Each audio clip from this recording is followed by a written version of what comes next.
Welcome everyone. My name is Katrina and I'm a Project and Resource Coordinator at CompNow. Thank you so much for taking the time to join us for today's Surface Modern workshop. I'm joined by Daniel Aycock, Senior Collaboration Specialist at CollabTech, and Kayla Wilson, Collaboration Operations Manager at CollabTech. We have a lot to cover today, so without further ado, let me give you a brief outline of what today's webinar is all about. Here is an overview of some of the topics that we'll be covering today. I will speak a little bit about CompNow and what we do before handing over to Daniel, who'll be taking us through Surface and the modern workplace. And then we will talk about modern management zero touch with Autopilot, and Kayla will run us through some demos. We'll then have a quick overview of Device as a Service, or DAS for short, and what that means to you before we finish up. For those of you who don't already know us, CompNow is an 100% Australian-owned company. We're a Microsoft Gold partner, and we're really proud of how we're able to service our clients. Just quickly, I wanted to give you an overview of some of our business units. The key ones for those of you watching would be engineering, which includes our specialist technical engineers providing on-site and remote support, as well as our service centres for on-site repairs. We also have some fantastic offerings around AV, training, professional learning and development. As well as being a Microsoft Gold partner, we were also awarded the Modern Solutions Partner of the Year award last year. Alongside this, we are the first independent reseller to become a Microsoft Surface authorised service provider, which allows us to provide on-site repairs of Microsoft Surface devices. I will now hand over to Daniel, who will take us through the Surface product lineup and the modern workplace. Take it away, Daniel. Thank you very much for that great introduction, Kat. Hi everyone, thanks for your time this morning. I'm Daniel and I'm going to run over some of the different Surface devices, some of the newer ones in particular, and then we're going to have a look at some really interesting engineering that can be found in all devices. Now, before we do that, I think it's really worth setting the scene so we can understand what environment Surface devices are operating in, and that is the modern workplace. Now, there's been some really interesting changes that have happened recently to the modern workplace. I think these changes were in the pipe for a little while, and then COVID's come along and really pushed these changes through quickly. The key things that are happening in today's modern workplace are we've got the majority of the workforce are working from home. We've got an increasingly complex IT environment. We have an increased threat from cybersecurity, and also with this, workplaces are becoming a lot more collaborative and open. In physical workspaces, we're seeing hot desking, we're seeing people bring their own devices in, and we're seeing dedicated spaces being built in offices, such as spaces directly for video conferencing or collaboration. So this presents a really unique challenge, which is how do we provision, monitor, and maintain an IT infrastructure, an entire fleet of devices that are remote, and how do we maintain a workspace for our users that is still open and collaborative? And this is how M365 and Surface devices really come together. So M365 and Surface devices work well together because they are designed to work together.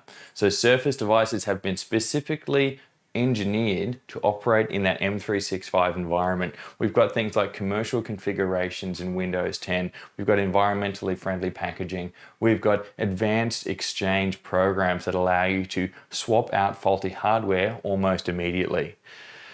Now, here's a quick slide that goes over the entire Surface family, and I think the interesting thing to call out is that the Surface devices are always a mix of power and portability. And even the largest of the Surface devices, the Surface Hub, is still a mobile device. Even the 85-inch version comes on wheels. So all of the devices really have been designed for specific personas. Microsoft looked at the way people are working, the way people are going to work, and then designed devices around those personas. So we can have a device that really meets the specific needs of a specific type of worker. Now, today, we're not going to look at all of the devices. Instead, we're going to look at the most recent and some of the most interesting devices in the range. So the first thing I wanted to talk about is the Surface Pro 7 Plus. This is the second most recent development in the Surface range. Now, the Surface Pro's traditionally are the most popular of the Surface devices. I think the Surface laptop might be coming up to take that mantle, but there's a really good reason why. The Surface Pro sort of sits in that perfect middle ground between power and portability.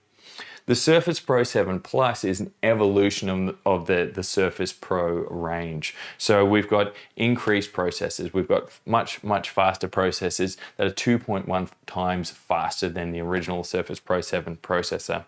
We've got LTE Advanced, so a virtual SIM. This can keep the device constantly connected, and this is really important when we need to constantly monitor and maintain a device. We can just ping that device at any time because it's constantly got that connectivity. Now, an interesting newer feature of a Surface Pro 7 Plus is the removable SSD. So what I can do is, using a SIM card pin, I can pop the back off, and inside is my SSD.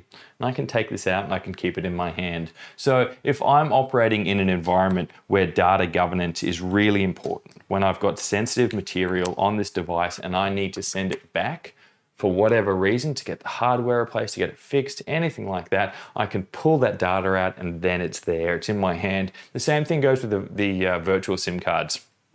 With those virtual SIMs, I don't need to manage a physical SIM, it's built into the device, so I'm not worried about people losing it, taking it out, putting it in other devices, etc. Another really interesting feature that's on the Pro 7 Plus is Hyper-V.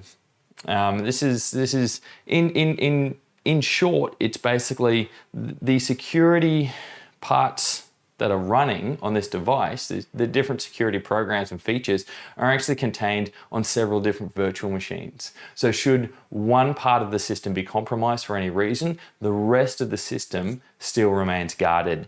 Now, this is available on all Surface devices, but it's turned on by default on the Surface Pro 7 Plus. With other devices, you need to turn it on, you need to configure it, and you need to make sure it sort of gels with the whole system. So they've already figured that out with the Surface Pro 7 Plus. It's on by default, it's ready to go.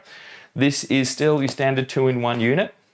And this is my personal favorite for my Road Warrior device. I keep this in my backpack, it goes with me everywhere, and it's still fast enough to run all of the programs I need, including a studio program that I'm running now, where I've got several devices and cameras, etc. plugged into it. Runs it with no problem at all, but it's quite thin and slides into my backpack. The other device I want to talk about is the Surface Laptop Go. So this is the smallest of the clamshell units to scale down a laptop. This is for people who still want that all-in-one device, that all-in-one unit. They don't want the two-in-one with the thing that you can pull apart, but it's at a lower price point and it's not quite as powerful as something like the Surface Laptop 4. These are fantastic little units for the price point that they're at. Some interesting differences about these is that instead of having facial recognition in Hello, they've got a fingerprint reader, so you can use that. Now, they still have a touchscreen. You don't have that penning ability, but they've still got a touchscreen there. You can get up to 16 gigs of RAM in a 10th gen i5, so they're still powerful enough to run all of those things that you need in your M365 environment, but at a lower and smaller price point. So really versatile units. We see a lot of these going into schools. The other device I want to talk about is the Surface Hub 2S. This is what I'm presenting on right now. I spend a lot of my time training people on how to use hubs, so I'm really fond of them. We've got this massive 85-inch model that's available now. Surface Hubs are a really powerful collaboration tool. They're a dedicated video conferencing machine with cameras, speakers, mics, motion sensors all built in, including the Teams application itself.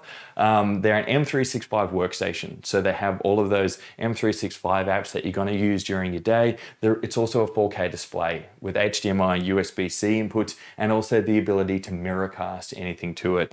Now, the Surface Hub runs a custom operating system that's basically pre-hardened out of the box. So if you have a look here, you can see it's a really simplified system. It's sort of like a kiosk at an airport or a shopping center, and it's designed so that anybody can walk up and use this device without breaking it, without accessing anything that they shouldn't, and basically they can access the things that your IT administration gives them access to, and that's it.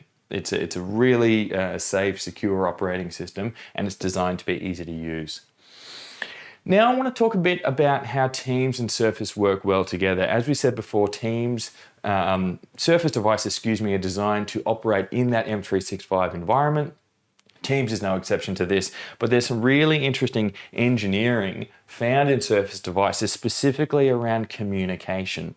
So Surface devices have cameras, speakers, microphones, and a natural touch interface that is been engineered to make communication feel more natural. So cameras, for starters, most of the Surface devices, including something like the Surface Go, the smallest of the range, has a high definition front-facing camera. Really important when you're spending 3 or 4 hours a day on video conferences and your brain actually requires all of those little bits of information, subtle movements, changes in people's skin, all those little bits of body language that your brain needs that to really paint a full picture of what someone's trying to say. You can't get that if you don't have a high quality camera, and so all Surface devices consequently have fantastic cameras. Now, in addition to this, the cameras and teams work together to actually filter that image. So if you'll notice, they'll automatically adjust the light.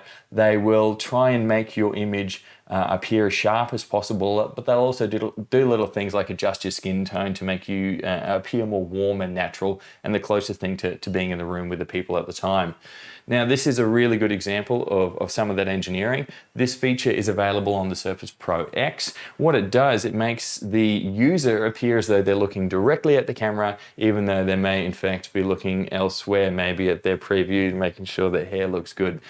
It's not an image that's widely advertised, a function, that's widely advertised, but I think it's absolutely amazing, and it really speaks to how much work has gone on the back end under the surface to make communication feel natural.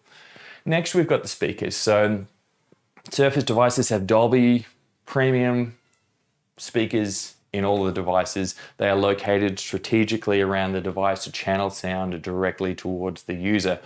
More importantly, the speakers are tuned to the sound of the human voice.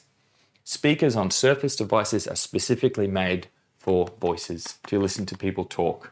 They still sound good with music and other things like that, but communicating with people was the intent when they built the speakers. The microphones on Surface devices are really interesting because there's always 2 of them. There's always 2. And the reason is so they can triangulate the position of the user. So we've got one microphone here, and we've got one microphone here, and if the speaker's over here, they'll actually triangulate the position of the speaker, and then they'll focus their efforts around the speaker's head, and then they'll cut out all the extraneous noise.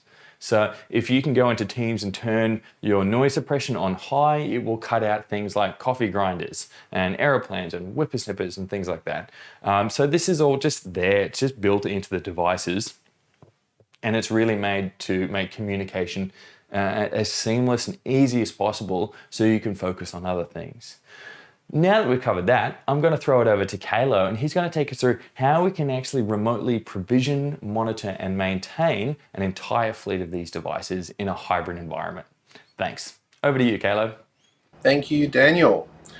So yeah, guys, what we're going to do now is actually have a look at the cloud technology behind modern management, the suite of admin centers and tools that Microsoft have put together that allow us to manage these devices that Dan's just given us a good look at, remotely provision them, look after them, and deal with them in this new normal that we're all dealing with.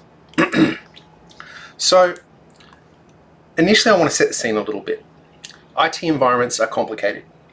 They're complicated for a lot of reasons, but one of the key reasons is we just have so many different devices connecting from so many different networks, and there's so many different requirements. We're expected to scale faster, we're still expected to support legacy technologies and allow login to that, and even sort of support more modern types of login to that technology. We're expected to support BYOD devices, we're expected to know every admin center, and we've got all these fragmented solutions, different vendors. It's quite difficult. And we're expected to do things faster, cheaper, all that sort of stuff.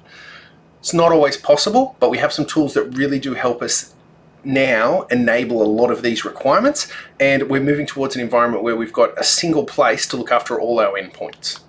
So what I'm talking about is related to modern management. As I said, Microsoft Endpoint Manager is a focus, backed up by some of the Azure Active Directory capabilities. Okay, so I am going to talk about Autopilot in a bit of detail, and we're going to do some demonstrations around what Autopilot does and why it does those things.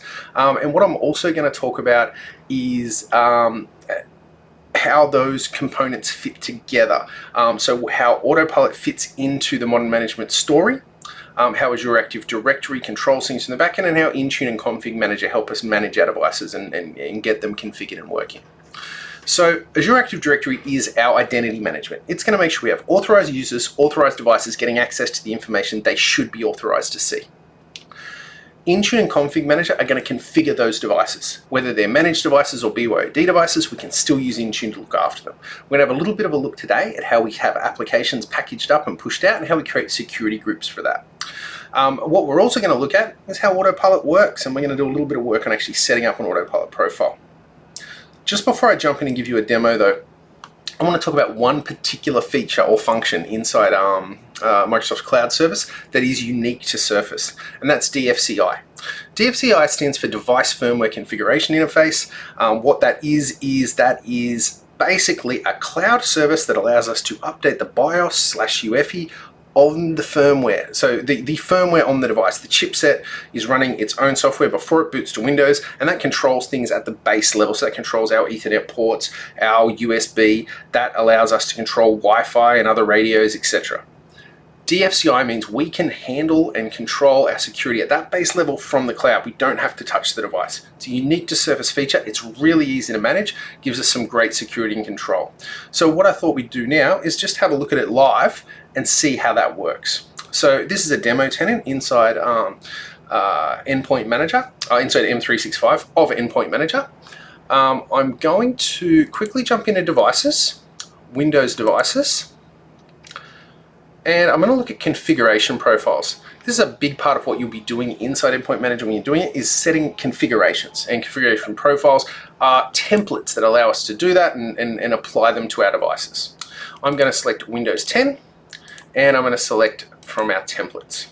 You'll see just a few down, we've got our device firmware configuration interface, so DFCI. I'm going to click on that. I'm going to click Create.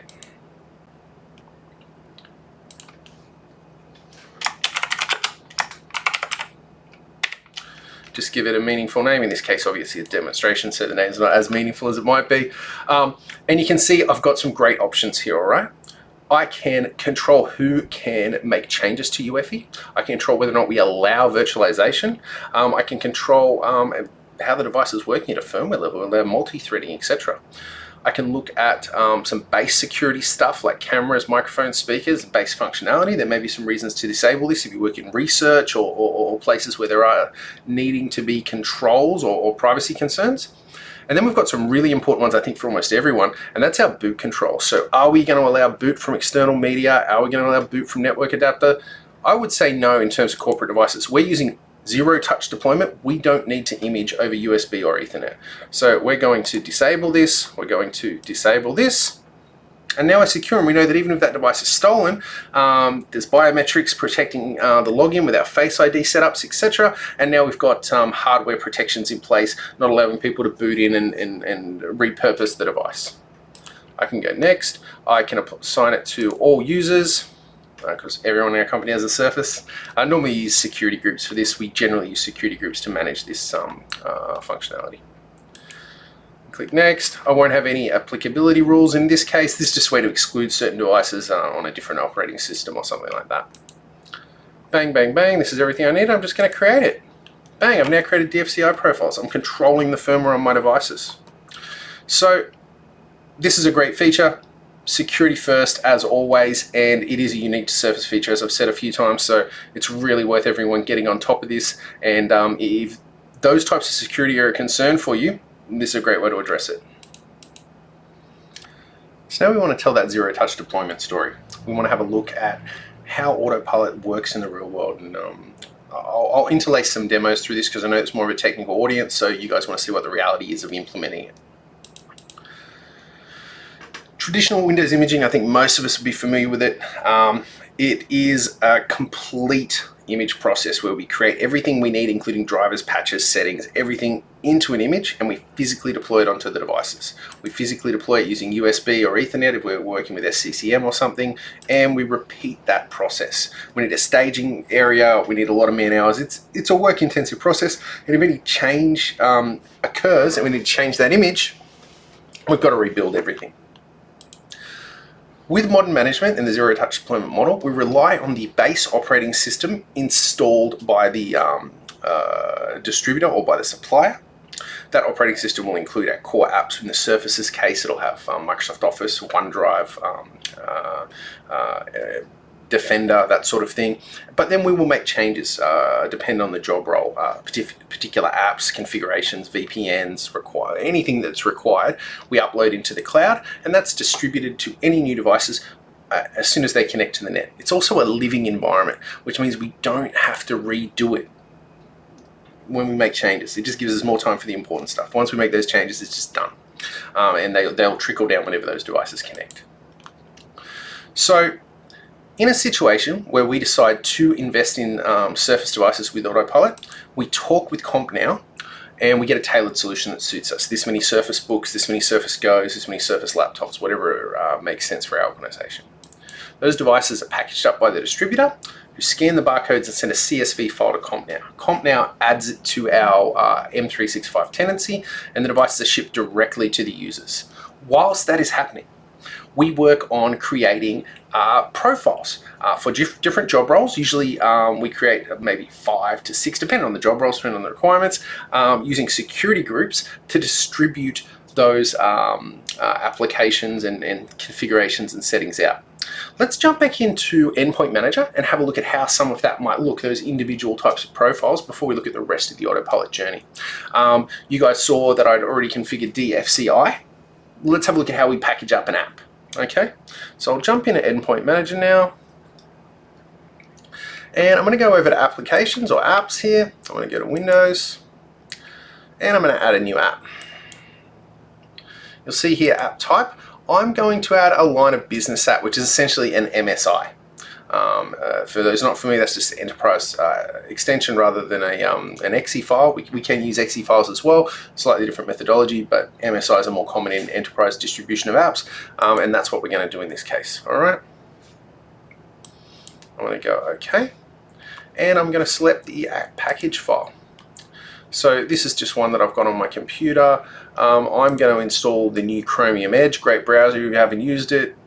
Gives you all the benefits of Chrome in terms of, or Chromium in terms of the extensions, all that sort of thing, which is great. Let's just go into where my files are. Where is that? Right, one moment, guys. I forgot where I put my my app.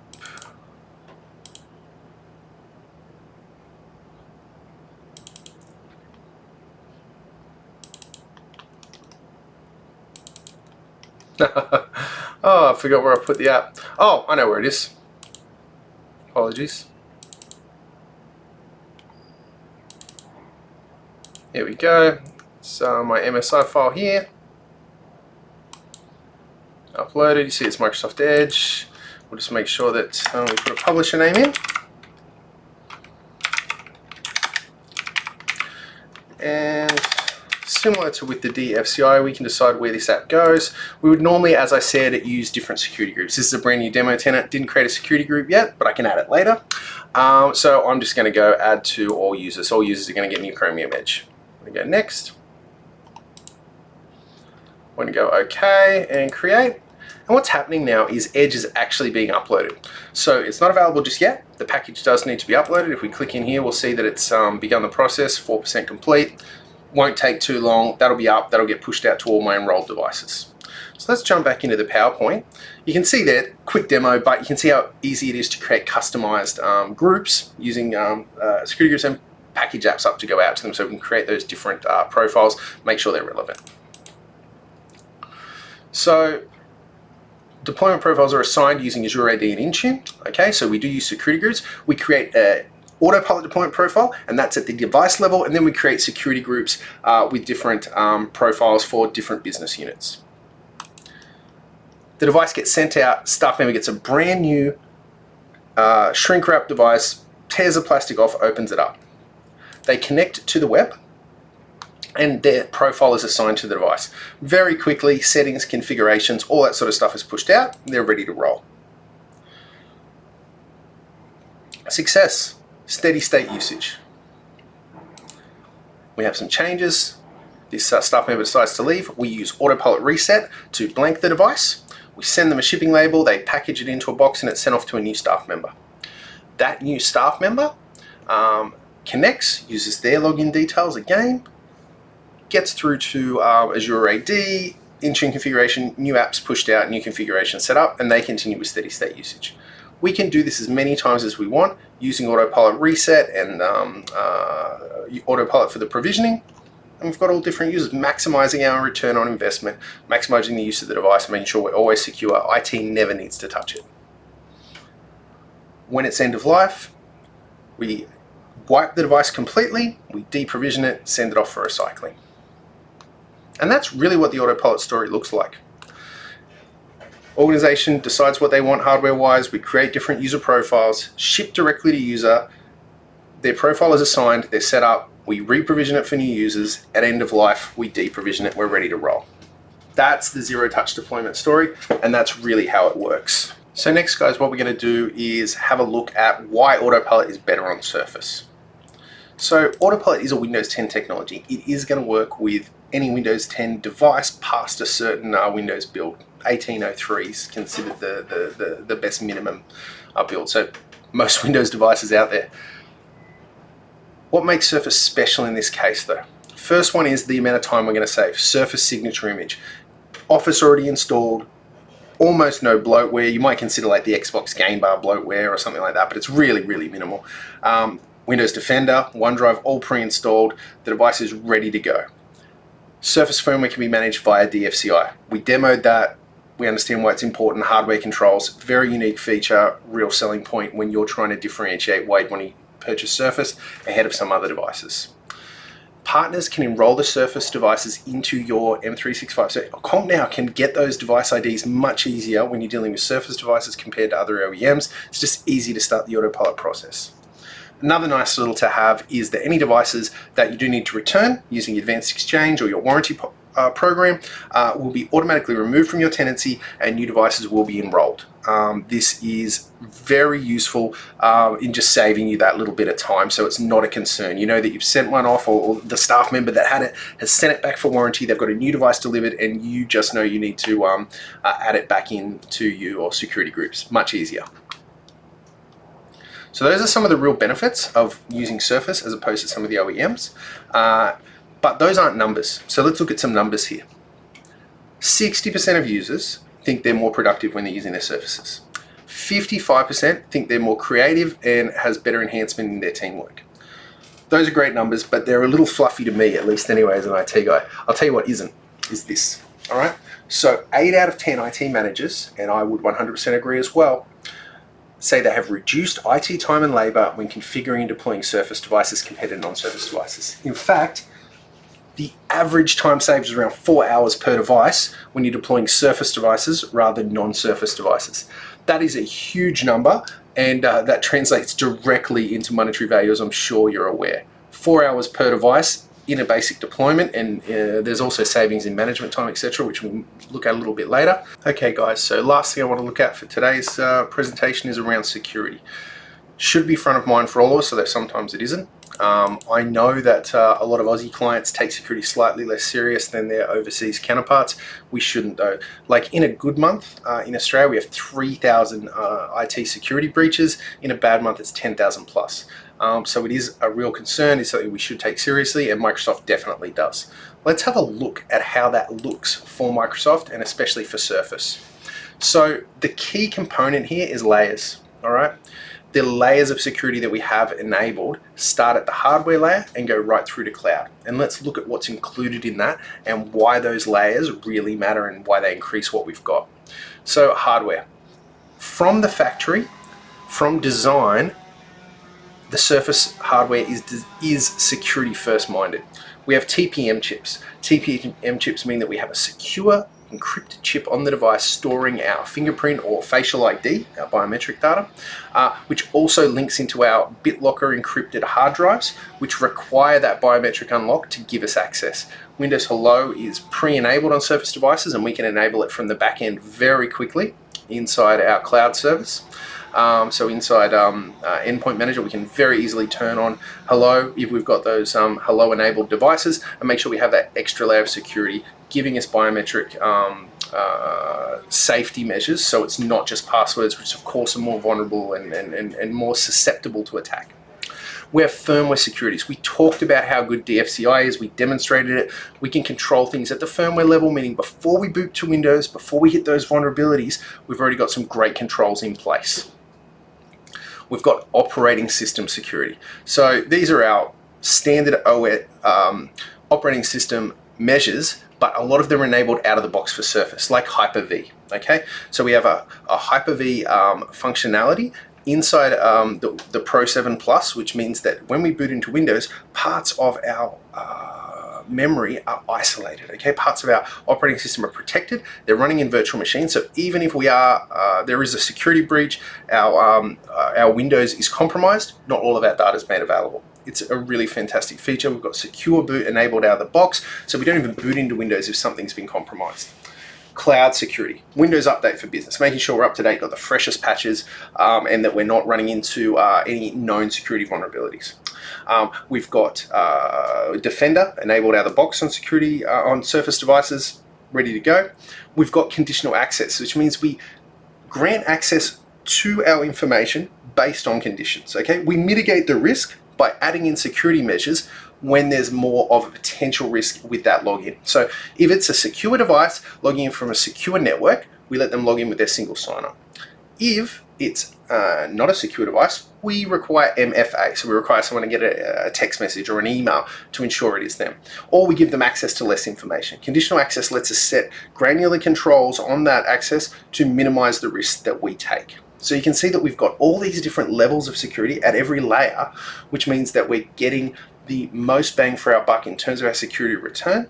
And this is why Surface devices are regarded as the most secure devices on your network by IT teams. This translates into numbers, like I mentioned earlier, real savings. A 20% reduction in security breaches for Surface users.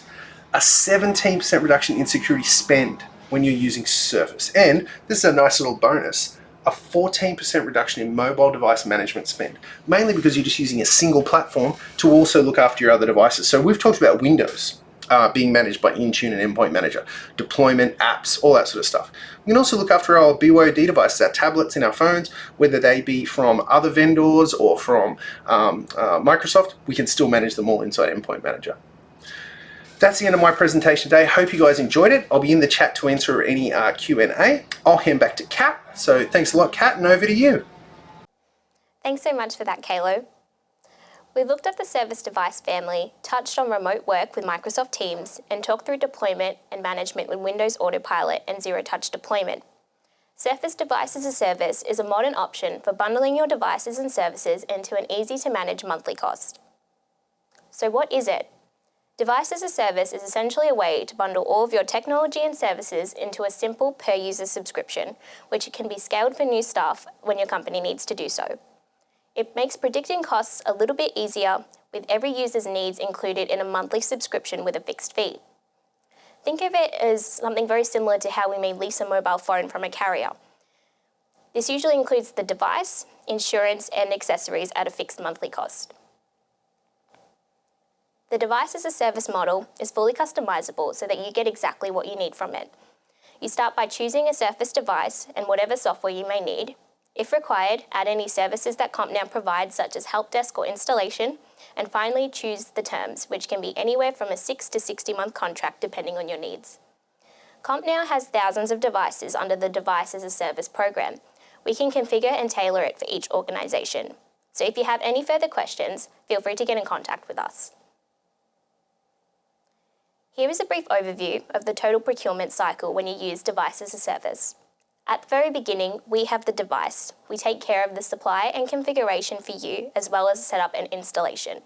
But what sets us apart is that at the end of the life of the device, we are there to assist you with either removal, recycling, or repurposing the device. There are options to trade it in, and we can even wipe the device to ensure that your data is safely removed before disposal. We have support options ranging from help desk to account managers and even on-site engineers if that's something that you require. There are no limits to what we can provide, and we can definitely discuss these options with you in more detail at your request. When it comes to device management, we have a number of options available, whether that be Intune, SCCM, or Workspace ONE. So if you're currently implementing one of these systems or would like to, we have a team that are able to make this into a reality for you. Sustain IT gives you the ability to buy back, reuse, resell, or recycle your old devices. This means that you're not stuck with out-of-date devices that you no longer need. It's a fast and secure process, and we can ensure that your data is safely wiped before you return your device. Here you can see some of our customers that have already implemented a modern workplace. Some of these names you may recognise, and some schools that we've worked with in the past. We have some testimonials and case studies that we can share with you. We will post the Cricket Australia one in the chat for you to take a look at. And that brings us to the end of today's webinar. If you need any help with anything discussed today, get in touch with us about a modern deployment review by contacting us at info@compnow.com.au or give us a call on 1300 CompNow. Thank you so much for joining us today. We really do appreciate your time. Have a great day, and we'll see you next time.